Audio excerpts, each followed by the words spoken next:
Focus is not simply a mental preference, it's a neurobiological state that determines what gets wired into your brain and what does not. What you focus on intensely and consistently sculpts your brain, changing the very structure and chemistry of who you are. That's not an overstatement, it's a biological fact. Your ability to focus doesn't just help you perform better in the moment, it shapes how your brain will perform in the future. Let's begin by understanding what focus really is. Focus is an active process, it is not passive. It involves the engagement of specific circuits in your prefrontal cortex, which serve to suppress distractions and enhance goal-directed behavior. It's the neural equivalent of shining a spotlight on something important while dimming everything else. But here's the fascinating part. When you focus, especially under conditions of high alertness or heightened emotional salience, your brain enters a state that is primed for plasticity. That is, the neurons that fire together actually wire together more effectively. So focus is the gatekeeper of change. Without it, learning and rewiring the brain becomes significantly harder. There's a common misconception that focus is something you either have or you don't, that it's a fixed trait. But the reality is, focus is trainable, and it's highly dependent on how you manage your internal state, particularly your levels of alertness and your capacity for sustained attention. Both of these are tied to very specific neurochemicals, namely norepinephrine and acetylcholine. When these chemicals are released in tandem, especially from the locus coeruleus and the basal forebrain, they act like a spotlight and a glue, respectively. Norepinephrine enhances alertness and makes you more responsive to sensory input. Acetylcholine marks certain synapses for plasticity, telling the brain, "This is important, keep this." Now, to change your brain through focus, you must first learn how to engage these chemicals intentionally. This begins with how you manage your body and your environment. Focus is not just a cognitive task, it's embodied. Your physiology drives your psychology. For example, your ability to enter a focus state is influenced by how well you slept the night before, whether you've hydrated properly, your glucose levels, and even your posture. Something as simple as sitting upright with both feet flat on the ground, eyes slightly elevated, can begin to cue your brain toward an alert and attentive state. Your visual system is tightly coupled to your attentional system. Dilated pupils, wide visual field, these signal a state of relaxation or fatigue. Constricted pupils, a narrow field of view, these are markers of focus. So the way you direct your gaze influences your brain's readiness to focus. One of the most effective ways to train focus is through what could be called visual anchoring. This involves fixating your gaze on a particular point in your environment, minimizing eye movements, and allowing your visual system to stabilize. When your eyes stop darting around, your mind often follows. From a neurobiological standpoint, this reduces activity in the so-called default mode network, a collection of brain areas that become active when your mind is wandering or daydreaming. By anchoring your gaze, you deactivate this network and activate your task, positive network, which supports goal-directed attention. Once you've stabilized your internal state and engaged your attentional systems, you need to leverage the power of duration, path, and outcome. These are the three core variables that define focus. Duration is how long you can maintain your attention on a given target. Path is the trajectory your attention takes, whether it remains stable or gets pulled off course. Outcome is the result of your focus, what you've extracted, learned, or achieved from the effort. Changing your brain through focus requires that you lengthen the duration while minimizing deviations in path and making your outcomes measurable. You might start with short bouts of intense focus, say 90 minutes at a time, because this aligns with your ultradian rhythm, which naturally oscillates every 90 to 120 minutes. Within this window, your brain is most capable of sustaining high levels of performance. After that, you need to cycle down. You can't push through endlessly without diminishing returns. So one of the most powerful things you can do to increase focus and support neuroplasticity is to rest strategically. Non-sleep deep rest or NSDR protocols are incredibly effective here. These include practices like yoga nidra, certain forms of meditation, or even just lying down with your eyes closed and no stimulation. During these states, the brain replays and consolidates what you focused on during the high attention window. This is not just a mental reset. It's a biological necessity for solidifying changes in the brain. You can think of focused work as encoding and NSDR as the save button. Another important dimension is novelty.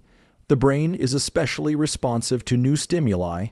Novelty captures attention, and attention drives plasticity.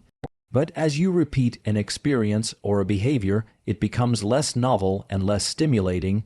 That's why it's essential to rotate tasks or to reframe your perspective on a repetitive task to make it new. Even small changes, like altering your workspace, introducing a time constraint, or imagining a new reward, can reactivate the neuromodulators that support focus. It's also important to understand the role of stress. A certain level of stress is necessary for focus. When you're slightly agitated or feeling a bit of urgency, norepinephrine levels rise and you become more alert. However, too much stress and performance declines. This follows the classic Yerkes-Dodson curve, so your goal isn't to eliminate stress, it's to optimize it. You can do this through deliberate breathing practices, slow, nasal, diaphragmatic breath, especially with a longer exhale activate the parasympathetic nervous system, calming you down. On the other hand, rapid inhales can increase alertness, so you can modulate your focus by simply changing how you breathe. Another underappreciated factor is self-generated reward. Dopamine, the molecule of motivation, is most effective when it's internally generated, not externally given. This means you must learn to attach meaning and value to the process, not just the outcome. When you recognize small wins, like staying focused for a certain amount of time, you reinforce the neural circuits that enable focus. This self-reinforcing loop is what allows you to build focus like a muscle. You're not just relying on external incentives, which tend to lose power over time. You're developing intrinsic drive. You should also be strategic about the timing of your most focused work. Your brain has natural peaks in alertness, typically 2-4 hours after waking. This is the ideal time to engage in cognitively demanding tasks. During these windows, your levels of cortisol, norepinephrine, and dopamine are at optimal levels for focus and learning. Outside of these windows, you can still focus, but it may require more effort. So plan your day around your biology, not just your calendar. Another powerful tool for increasing focus and thus changing your brain is the use of deliberate distractions, or more accurately, the elimination of them. Digital distractions, especially, are catastrophic for neuroplasticity. Every time you shift your attention to a notification or a new tab, your brain releases a little bit of dopamine. This reward is shallow and unsatisfying, but it's enough to reinforce the behavior. Over time, your brain learns to crave novelty, not depth. This rewires your neural circuitry to prefer switching over sustaining. So, when you want to truly change your brain through focused work, you must eliminate unnecessary digital inputs. Silence your phone, close unused tabs, and create a clean, focused environment. You also need to be aware of what's called attentional residue. When you switch tasks, your attention doesn't immediately transfer. Part of your mind stays attached to the previous task for minutes, sometimes longer. This makes it harder to focus deeply on the next task. To minimize this, implement transition rituals. These can be as simple as standing up, stretching, taking a few deep breaths, or listening to a brief song before beginning a new task. These signals help your brain reset and reallocate resources. Sleep plays a foundational role in focus and brain change. During deep sleep, your brain replays activity from the day, particularly those events you were focused on. This replay is not just memory consolidation, it's physical rewiring. Dendrites grow, synapses strengthen, and the blueprint of your behavior gets embedded into your neural architecture. Sleep is not passive, it's an active component of learning and focus. So if you want to improve your ability to focus and change your brain, prioritize sleep like it's part of the training protocol, because it is. Nutrition and supplementation also play a role. There's emerging evidence that specific nutrients, like omega-3 fatty acids, magnesium, and certain forms of choline, support the neurochemical environment necessary for focus. Likewise, caffeine, used strategically, can enhance focus by blocking adenosine and increasing dopamine signaling, but too much caffeine or using it too late in the day can disrupt sleep, creating a negative feedback loop. So use these tools wisely and always in service of sustained, high-quality focus, not jittery overdrive. Finally, it's worth noting that focus requires friction. That is, it's inherently difficult, and that's not a bug, it's a feature. That friction is what signals your brain that effort is required, and effort drives plasticity. The more challenging it is to focus, the more your brain will change in response to sustained attention.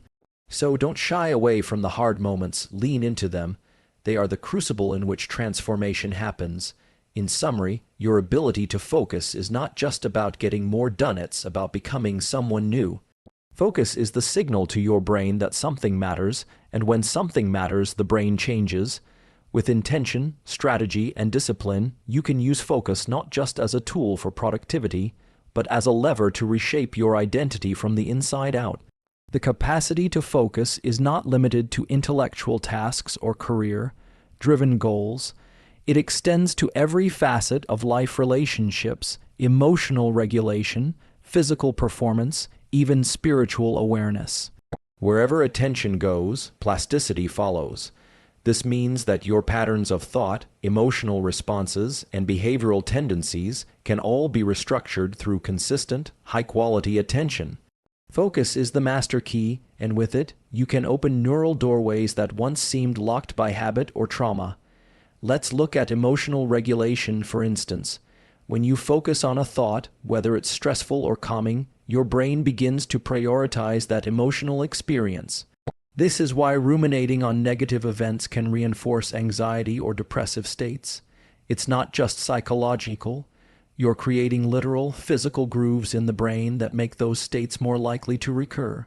But this also means that by deliberately focusing on emotionally balanced or even optimistic content, you begin to change the wiring in regions like the amygdala, hippocampus, and medial prefrontal cortex. These are areas deeply involved in emotion, memory, and decision-making. So your focus is the entry point for emotional rebalancing and cognitive clarity. That's also why mindfulness and meditation practices can be so powerful. Not because they are mystical or soft, but because they train the prefrontal cortex to regulate other brain regions more effectively.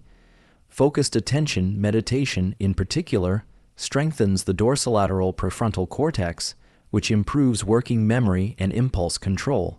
Over time, this leads to a higher capacity to pause before reacting, to choose a response rather than be driven by reflex.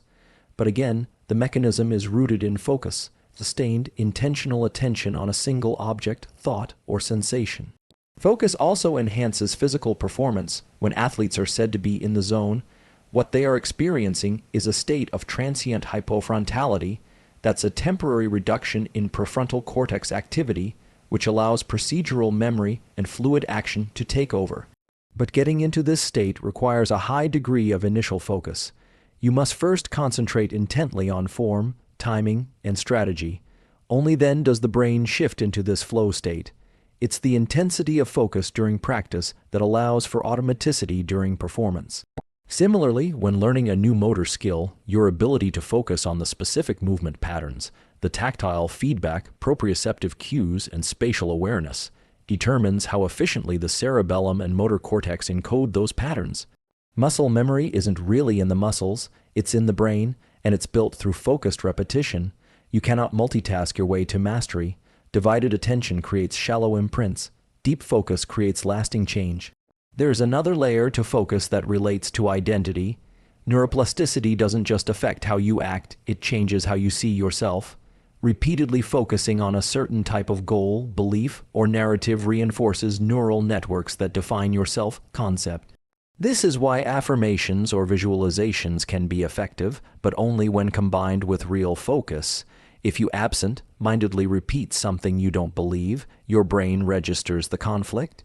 But when you focus, when you imagine the scene vividly, feel the emotion strongly, and sustain attention, you create the biological conditions for belief to become embodied. Focus is how thought becomes reality, first internally and then externally. You can also use focus to disrupt negative patterns. The brain is very efficient. It prioritizes habits and automatisms because they conserve energy. This means that many of your reactions and choices are not conscious. They are fast, reflexive, and based on deeply ingrained circuits. But here's the key. The moment you become aware of a habit and direct focused attention toward it, you introduce friction.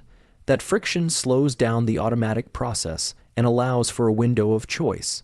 The more often you interrupt the pattern with focused awareness, the weaker the original circuit becomes, and the easier it is to replace it with a new one.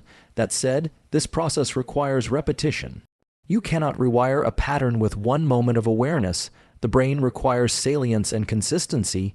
Each time you focus on the new behavior or mindset, you strengthen it, and each time you catch yourself in the old pattern and redirect, you weaken the old pathway. Over weeks and months, this leads to what's known as competitive plasticity, the process by which newer, more adaptive neural circuits outcompete older, less useful ones.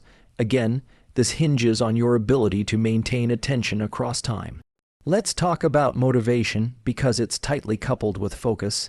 Many people wait to feel motivated before they begin focusing. That's backwards. Motivation often follows focus, not the other way around.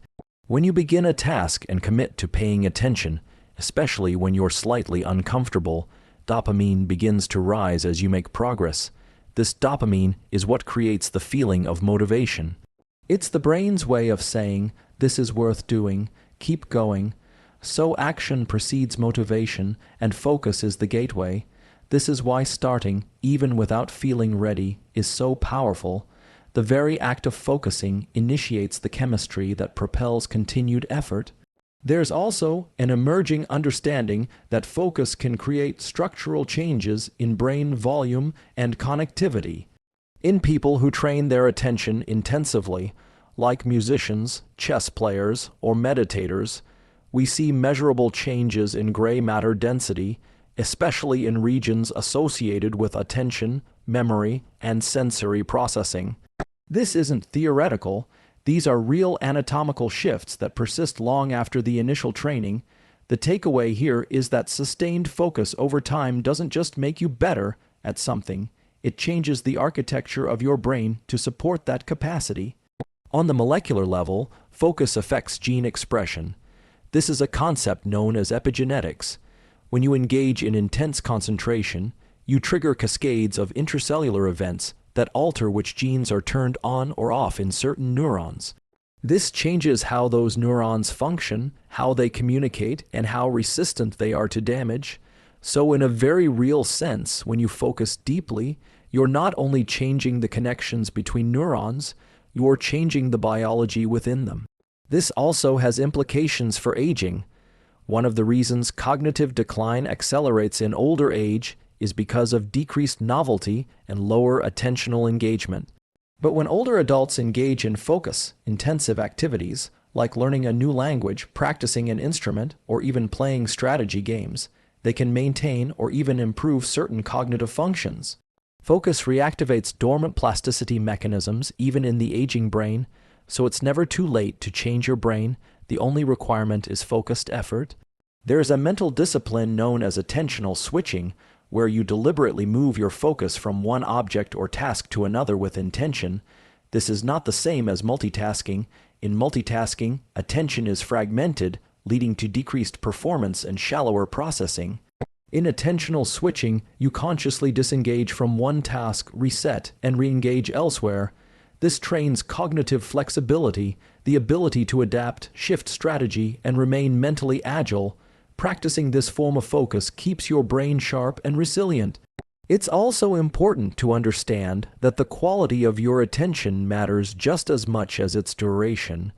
Shallow, distracted focus does not produce the same changes as deep, immersive concentration. The brain needs to know that something is important in order to allocate resources. This is why multitasking environments are so detrimental. Even if you're working for hours, if you're checking your phone, scrolling, or toggling tabs, your attention is split. And a split signal does not trigger strong plasticity. You may feel busy, but your brain is not changing in the way you think it is. You can cultivate deeper focus by reducing the cognitive load of your environment. That means minimizing unnecessary decisions, clutter, and ambiguity. Your brain uses glucose and oxygen for every choice it makes. Decision fatigue is real, and it drains the fuel needed for sustained concentration. So the more predictable and structured your environment, the more bandwidth you preserve for focused tasks. This is why rituals and routines are so effective, not because they are magical, but because they reduce friction and protect your focus. Another factor often overlooked is social interaction. Human beings are wired for connection and focused presence in a conversation. Truly listening, noticing micro-expressions, being fully there, strengthens your prefrontal cortex and social brain networks. It also teaches your nervous system to remain regulated in the presence of others, which improves everything from empathy to conflict resolution. So focus isn't just an internal skill, it has interpersonal applications that make your relationships more resilient and meaningful. Finally, it's worth acknowledging that the modern world is engineered to hijack your attention.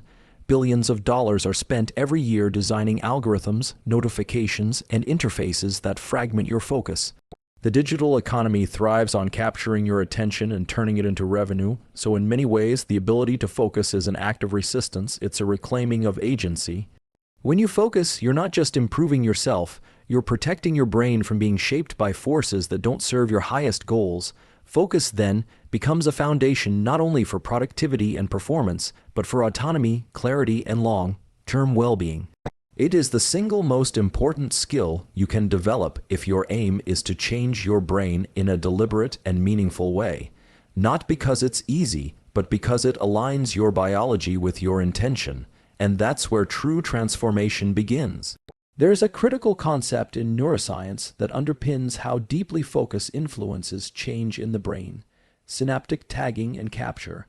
This mechanism explains how the brain decides which experiences are worth converting from short-term synaptic activity into long-term structural change. When you focus intensely on a particular task or learning experience, you tag those synapses with molecular markers.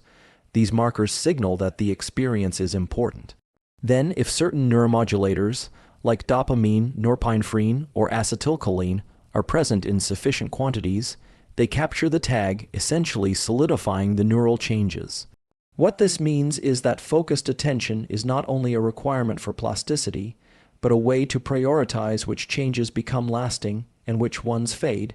Without focus, experiences pass through the brain without leaving a meaningful imprint. With it, they become part of your cognitive architecture. This also helps explain why stress can interfere with learning unless it's regulated. Stress hormones like cortisol can impair hippocampal function, the brain region critical for memory formation. But when stress is managed and paired with focused effort, it can actually enhance learning by boosting alertness and neurochemical engagement. The key is regulation using tools like breathwork, physical movement, or even short rest intervals to keep arousal within an optimal range. If you're too stressed, focus degrades. If you're understimulated, the brain doesn't register significance. There's a sweet spot of engagement, and learning how to navigate that space is essential if you want to use focus to create real neural change. Deliberate practice is one of the clearest applications of this principle. It's not just repetition that drives expertise, it's focused, structured, feedback-rich engagement with the edge of your ability. When you push just beyond your current capacity while staying fully attentive, you stimulate the most robust neuroplastic changes.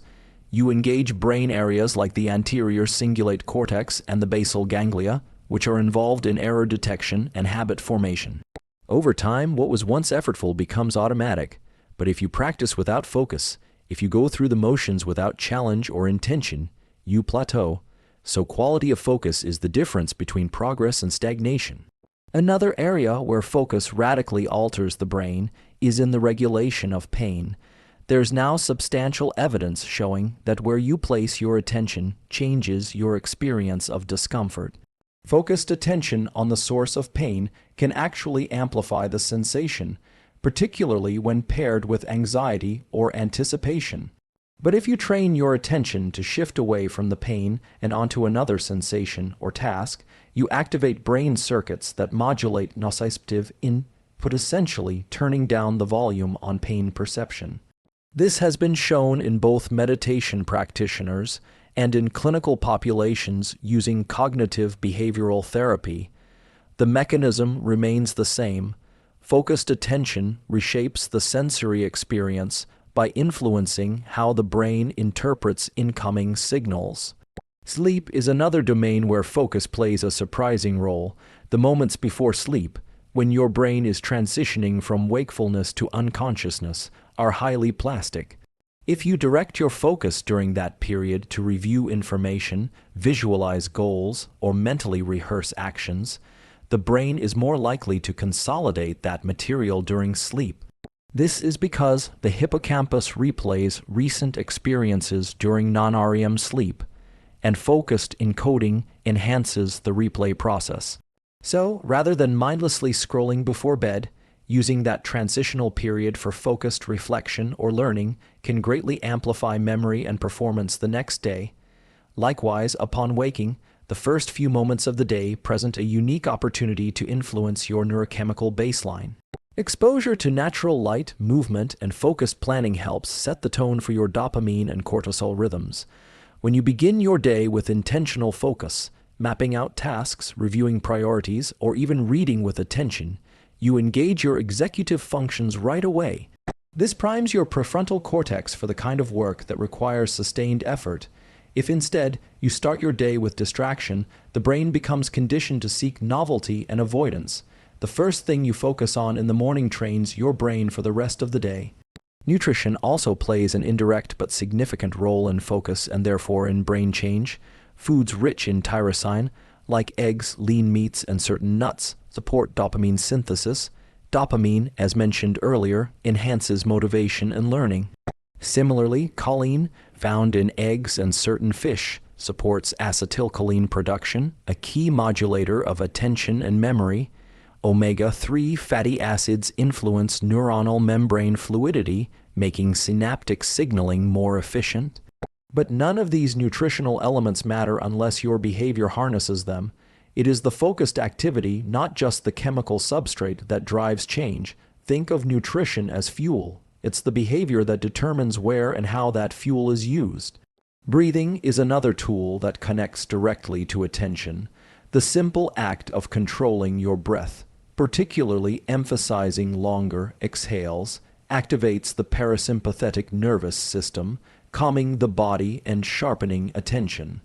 Practices like box breathing or cyclic sighing have been shown to improve focus by reducing hyperarousal and improving oxygen delivery to the brain. This isn't just about feeling relaxed, it's about bringing the nervous system into a state where high-quality focus is sustainable. Breath control gives you leverage over your internal state, and your internal state determines how effectively you can focus on a given task. Movement, particularly intentional physical exercise, has profound effects on focus and brain adaptability. Aerobic exercise increases blood flow to the brain, elevates BDNF brain, derived neurotrophic factor, and supports neurogenesis in the hippocampus. It also enhances dopamine and serotonin availability, which improves mood and attention. But what's most fascinating is how focused movement, like dance, martial arts, or complex sport drills, combines cognitive and physical engagement in a way that maximizes plasticity. These practices require sustained attention, timing, spatial awareness, and error correction. So when you move with focus, you're not only training your body, you're building a more resilient and responsive brain. There's also value in understanding how rest interacts with focus. The brain has natural ultradian rhythms, cycles of about 90 minutes where alertness rises and falls. To maintain high levels of focus over long periods, it's important to respect these rhythms, work for 90 minutes, then take a deliberate break. During that break, allow your mind to drift, walk, breathe, look at nature, or even nap. This is not wasted time. It allows the brain to consolidate information and reset neurotransmitter levels. Constant effort without rest leads to diminishing returns and ultimately to burnout. So sustainable focus is not just about effort, it's about rhythm, restoration, and alignment with your biology. Novelty is another catalyst for focus-driven change. The brain is inherently drawn to the new and unfamiliar because novelty signals potential rewards or threats. When you expose yourself to new experiences, whether it's learning a new language, traveling, or even reading outside your usual interests, you stimulate the release of dopamine and acetylcholine. This sharpens focus and accelerates learning. But novelty alone isn't enough. You must engage it with awareness. Simply being in a new environment while distracted will not generate meaningful change. The key is to pair novelty with directed attention. That combination primes the brain for deep encoding and long-term plasticity. Journaling, often dismissed as a soft skill, is another practice that uses focused attention to rewire the brain. When you write about your thoughts, goals, or experiences with clarity and intention, you engage the default mode network, the prefrontal cortex, and the limbic system all at once. This integration allows you to process emotion, reflect on identity, and clarify intention. The act of writing anchors abstract thoughts into structured language, making them more real and actionable. But again, the effect depends on focus. Mindless journaling won't rewire anything. Focused, reflective writing, done consistently, can shift your mindset, reinforce goals, and even reduce symptoms of anxiety or depression. Another layer worth exploring is the connection between focus and time perception. When you are deeply focused, time seems to compress, you become absorbed, and minutes feel like seconds. This is the essence of flow states. These states are marked by high dopamine and norepinephrine levels and an optimal balance of brainwave activity, particularly in the alpha and low beta ranges. This neurochemical environment is ideal for learning, creativity, and peak performance. But you cannot access it without sustained focus. Distraction prevents the brain from reaching this state of synchrony. So if you want to harness your full mental and creative potential, you must build the discipline to focus long enough for your brain to align. All of this reinforces one central truth. Your ability to focus is both the driver and the gatekeeper of change. It determines which parts of your brain get stronger and which fade from disuse. It decides whether you evolve or stagnate. Focus is not something you wait for. It's something you cultivate, something you protect, and something you deploy with precision and purpose. Every time you sit down to work, to learn, to grow, how you direct your attention sets into motion a cascade of biological processes. Neurons fire, synapses strengthen, genes express, new circuits form, and in that quiet, often invisible process, you are literally becoming someone new. In the end, your ability to focus is the most powerful tool you have to change your brain and your life. Every meaningful transformation begins with attention. Whether you're trying to learn a new skill, overcome a setback, or evolve into a stronger version of yourself, it's your focused effort, repeated over time, that drives those changes deep into the neural circuitry of who you are. Focus isn't just about productivity, it's about identity. Where you place your attention determines what you become, so train it, protect it, and use it with intention, because the brain you build is the result of the focus you sustain.